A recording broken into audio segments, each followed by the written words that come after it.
രാത്രിയാകുന്ന സമയത്ത് യൂറിനെ കോളൊക്കെ ചെയ്യുന്നു. യൂറിയും വളരെയധികം ഹാപ്പിയൊക്കെയാണ്. പക്ഷേ വെറും 3 മിനിറ്റ് മാത്രമേ സംസാരിക്കുകയുള്ളൂ എന്നായിരുന്നു സയോൺ ആദ്യം മുതലേ പറഞ്ഞിട്ടുണ്ടായിരുന്നത്. അതായത് 10 മണിയാകുമ്പോഴത്തേക്ക് കിഡ്നാപ്പർ കോൾ ചെയ്യുന്നതായിരിക്കും. 10 മണിയാകുവാൻ വെറും 3 മിനിറ്റ് മാത്രമാണ് ഇനി ഉള്ളത്. നിനക്കും സംഗുവിനെ നേരിട്ടൊക്കെ അറിയാവുന്നതല്ലേ? സംഗുവിന് 34 വയസ്സുണ്ട്. അവനും ഏത് കോളേജിലാണ് പഠിച്ചതെന്നും ഏത് വർഷമാണ് പഠിച്ചതെന്നും എനിക്കറിയാം. അവന്റെ ക്ലിനിക്കിനെ കുറിച്ച് ഞാൻ മനസ്സിലാക്കിയിട്ടുണ്ട്. ഇത്രയും അല്ലാതെ നിനക്ക് അവനെ കുറിച്ച് മറ്റെന്തെങ്കിലും കാര്യങ്ങളൊക്കെ അറിയാമോ എന്നായിരുന്നു യൂറിയുടെ അടുത്തും സയോൺ ചോദിച്ചിട്ടുണ്ടായിരുന്നത്. യൂറിൻ താൻ വർക്ക് ചെയ്യുന്ന ബിൽഡിങ്ങിന്റെ തൊട്ടടുത്തുള്ള ഒരു സ്ഥലത്തേക്കാണ് അവൻ താമസിക്കുന്നതെന്ന കാര്യമൊക്കെ തന്നെ സയോണയും അറിയിക്കുന്നു.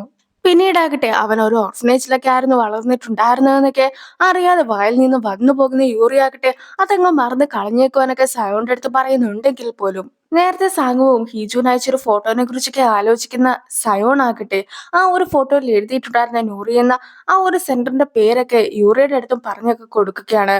സെയിം സെന്ററിൽ തന്നെയാണ് അവൻ താമസിച്ചിട്ടൊക്കെ ഉണ്ടായിരുന്നതെന്ന് യൂറിയും അറിയിക്കുന്നു. പക്ഷെ ഇപ്പോൾ ആകട്ടെ അതിന്റെ പേരൊക്കെ മാറ്റിയിട്ട് മറ്റൊരു പേരിലാണ് അത് അറിയപ്പെടുന്നത്. എന്തായാലും ഇത്രയും വിവരങ്ങളൊക്കെ അറിഞ്ഞു കഴിഞ്ഞിട്ട് യൂറിയുടെ കോളൊക്കെ കട്ടാക്കുന്ന സയോണ് അപ്പോൾ തന്നെ കിഡ്നാപ്പറുടെ അടുത്ത് നിന്നും കോളൊക്കെ വരികയാണ്. കഴിഞ്ഞ തവണ ആകട്ടെ ഹീജുനെ നീ ഉപേക്ഷിക്കുന്നത് വഴി എനിക്ക് എന്ത് നേട്ടമായിരിക്കും കിട്ടുക എന്നൊക്കെ നീയും എന്റെ അടുത്ത് ചോദിച്ചിട്ടൊക്കെ ഇല്ലായിരുന്നോ? അതിനുള്ള മറുപടിയുമായിട്ടാണ് ഞാനിപ്പോൾ എത്തിയിട്ടൊക്കെ ഉള്ളത്. നിനക്കും നിന്റെ ഫാമിലിക്കും ആദ്യം മുതലേ ഇനേനെ ആയിരുന്നല്ലോ വൈഫായിട്ടൊക്കെ വേണ്ടിയിട്ടുണ്ടായിരുന്നത്. പക്ഷെ എനിക്ക് പകരമായിട്ടാണ് ഹീജു വന്നത്. സോ ഇപ്പോൾ ഹീജുവിനെ മാറ്റുന്നത് വഴി എനിക്ക് പഴയ സ്ഥാനമൊക്കെ ലഭിക്കുന്നതായിരിക്കും.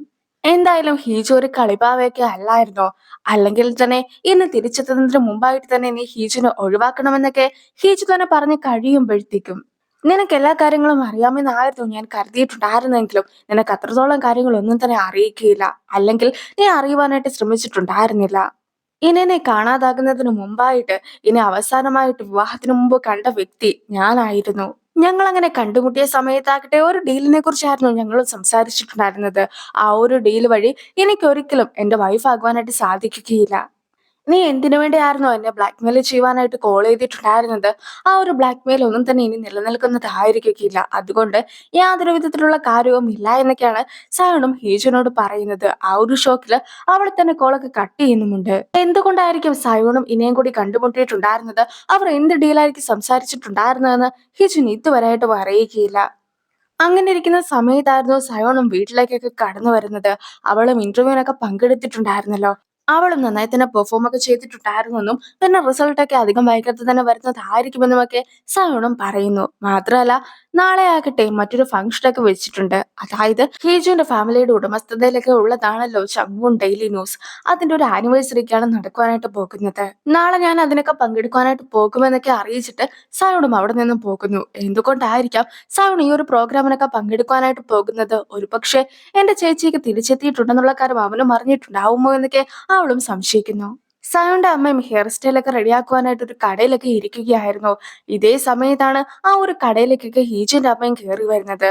ഹീജുവിന്റെ അമ്മനെ പണ്ട് മുതലേ സയോന്റെ അമ്മയ്ക്ക് വലിയ ഇഷ്ടമൊന്നുമില്ല. അതുകൊണ്ട് തന്നെ ആദ്യമായിട്ട് അവിടെ ഉണ്ടായിരുന്ന സ്റ്റാഫിന്റെ അടുത്തേക്ക് ഹീജുവിന്റെ അമ്മനെ പുറത്താക്കുവാനായിട്ടൊക്കെ സയോന്റെ അമ്മ പറയുന്നുണ്ട്. പക്ഷേ ഞങ്ങളൊരു ഫാമിലി ആണെന്നൊക്കെ പറഞ്ഞിട്ടായിരുന്നു സയോന്റെ അമ്മയുടെ തൊട്ടടുത്തായിട്ടൊക്കെ ഹീജുവിന്റെ അമ്മയെ വന്ന് ഇരുന്നിട്ടൊക്കെ ഉണ്ടായിരുന്നത്. സോ ഹീജുവിന്റെ അമ്മനെ പുറത്താക്കുകയില്ല എന്ന് മനസ്സിലാക്കുന്ന സയോന്റെ അമ്മ നേരിട്ട് അവിടെ നിന്നും ഇറങ്ങിയൊക്കെ പോകുന്നു. ചങ്വൂൺ ഡെയിലി ന്യൂസിന്റെ 70ാമത്തെ വാർഷികമൊക്കെ നടക്കുകയാണ്. ആ ഒരു ചടങ്ങിലാകട്ടെ എല്ലാവരും തന്നെ പങ്കെടുക്കാനായിട്ടൊക്കെ എത്തിയിട്ടുണ്ടായിരുന്നു. അങ്ങനെ കേക്ക് കട്ടിങ്ങും മറ്റുമൊക്കെ കഴിയുമ്പോഴത്തേക്കും സയോന്റെ അച്ഛനും ഹീജുവിന്റെ അച്ഛനും തമ്മിൽ സംസാരിക്കുകയാണ്. അതായത് പ്രസിഡന്റിന്റെ തെരഞ്ഞെടുപ്പൊക്കെ നടക്കുവാനായിട്ട് പോകുന്ന ഈ ഒരു സമയത്താകട്ടെ സയോണും സയോണിന്റെ ജോലിയൊക്കെ രാജിവെച്ചതിന് ശേഷം അച്ഛന്റെ കൂടെ പ്രവർത്തനത്തിനൊക്കെ ഇറങ്ങണമെന്നാണ് ഹീജുവിന്റെ അച്ഛൻ നിർദ്ദേശിക്കുന്നത്. അവനും അങ്ങനെ ജോലിയൊക്കെ ഉപേക്ഷിക്കുമെന്ന കാര്യത്തിൽ എനിക്ക് ഉറപ്പില്ലെങ്കിൽ പോലും അവനെ കൂടെ കൂട്ടുവാനായിട്ട് ഞാൻ പരമാവധി ശ്രമിക്കുമെന്നൊക്കെ പറഞ്ഞിട്ട് സയോണിന്റെ അച്ഛനും നിൽക്കുന്നു. ഹീജും ആ ഒരു ഫംഗ്ഷനൊക്കെ പങ്കെടുക്കുവാനായിട്ടൊക്കെ എത്തിയിട്ടുണ്ടായിരുന്നു. അമ്മയാക്കട്ടെ അവളെയും കൂട്ടിക്കൊണ്ട് മറ്റൊരു മുറിയിലേക്കൊക്കെ പോകുന്നു. ഹീജുവിന്റെ ശരിക്കുമുള്ള അച്ഛൻ മറ്റൊരാളാണെന്നുള്ള സത്യമൊക്കെ സയോൺ എങ്ങനെയാണ് അറിഞ്ഞതെന്നൊക്കെ ആയിരുന്നു അമ്മയ്ക്ക് ചോദിക്കുവാനായിട്ടുണ്ടായിരുന്നത്. ഇനി സയോണെങ്ങാനും ഈ ഒരു അച്ഛന്റെ കാര്യം ചെയർമാനെ അറിയിച്ചാലോ എന്നൊക്കെ വിചാരിച്ചിട്ട് ആകെ ടെൻഷൻ അടിച്ച് നിൽക്കുകയാണ് ഹീജുവിന്റെ അമ്മയും. പക്ഷേ എന്തുകൊണ്ടാണ് അച്ഛനെ ഇതുപോലെ മറ്റൊരു ഹോസ്പിറ്റലിലേക്ക് മാറ്റിയിട്ടുണ്ടായിരുന്നതെന്ന് അമ്മയ്ക്ക് അറിയുവാനായിട്ടുള്ള യാതൊരു ആഗ്രഹവും ഉണ്ടായിരുന്നില്ല. എന്തായാലും സയോൺ ആണല്ലോ അച്ഛനെ മാറ്റിയിട്ടുണ്ടായിരുന്നത്. അതുകൊണ്ട് തന്നെ അച്ഛന്റെ ചികിത്സയ്ക്ക് മറ്റുള്ള പണമൊന്നും തന്നെ ഇനി ഞാൻ നൽകേണ്ട കാര്യമില്ലല്ലോ എന്നൊക്കെ പറഞ്ഞിട്ട് കൂളായിട്ട് നിൽക്കുകയാണ് അമ്മയും. മാത്രമല്ല ഹീജു ഇട്ടിരുന്ന ഡ്രസ്സിന്റെ ടോപ്പൊക്കെ അമ്മ ഒരു മാറ്റിയതിനു ശേഷം ഇതില്ലാത്തതാണ് നല്ലതെന്നൊക്കെ പറഞ്ഞു പോകുന്നു. ഇനി ഈ ഒരു ഫംഗ്ഷന് പങ്കെടുക്കുവാനായിട്ട് എത്തിയിട്ടുണ്ടായിരുന്ന രണ്ടുപേര് തമ്മിൽ സംസാരിക്കുകയൊക്കെയാണ്. അവര് പറയുന്നത് ഇങ്ങനെയാണ്: ഇനിയും സയോണും കൂടി വിവാഹമൊക്കെ കഴിച്ചതിന് ശേഷം കഴിഞ്ഞ 3 വർഷമായിട്ട് അവളെ നമ്മൾ ആരും തന്നെ കണ്ടിട്ട് പോലുമില്ല. പക്ഷെ അത്രയും കാലം ഇനയുടെ പിന്നാലേക്ക് നിഴല് പോലെയൊക്കെ ആയിരുന്നു ഹീജുവും നടന്നിട്ടുണ്ടായിരുന്നത്. ഇപ്പോഴാകട്ടെ എല്ലാവരുടെയും ശ്രദ്ധയൊക്കെ പിടിച്ചു പറ്റുവാനായിട്ട് ഹീജും ഈ ഒരു ഫംഗ്ഷനൊക്കെ പങ്കെടുക്കുവാനായിട്ട് എത്തിയിട്ടുണ്ടെന്നൊക്കെ പറഞ്ഞിട്ട് അവളുടെ കുറ്റമായിരുന്നു അവരും പറഞ്ഞിട്ടൊക്കെ ഉണ്ടായിരുന്നത്. ഹീജും അവരങ്ങനെ സംസാരിക്കുന്നതെല്ലാം തന്നെ കേട്ടിട്ട് അകത്ത് പോയി ഒരു വൈനൊക്കെ മേടിക്കുന്നുണ്ടെങ്കിലും അവിടെ നിന്ന് അത് കുടിക്കുവാനായിട്ട് അവൾക്ക് ഒട്ടും തന്നെ താല്പര്യം ഉണ്ടായിരുന്നില്ല.